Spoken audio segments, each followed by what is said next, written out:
Okay, here we are on number 6.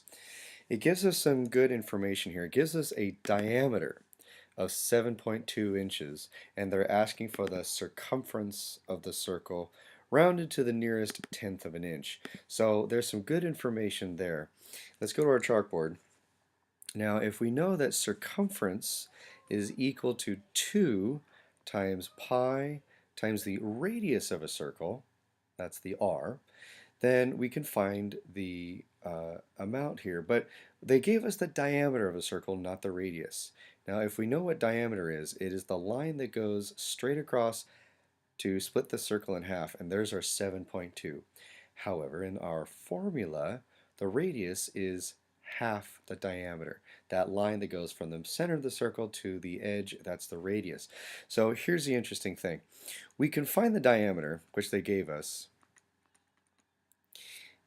uh, which is 7.2, and we can find the radius by dividing that by 2. So 1/2 of the diameter, 7.2, is going to give us a value of 3.6.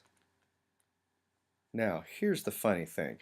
We just found our radius, r, so we can plug that in. Circumference equals 2 times pi times r, which is 2 times 3.14. We can use that for pi, times 3.6.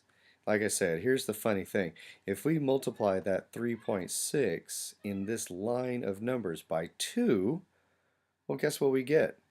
It comes back to that 7.2 we were originally given. So funny thing, and just a side note, 2 pi r is the same as saying diameter times pi. And that's exactly what we're going to do here. We have pi and we have our diameter. So let's finish out our problem.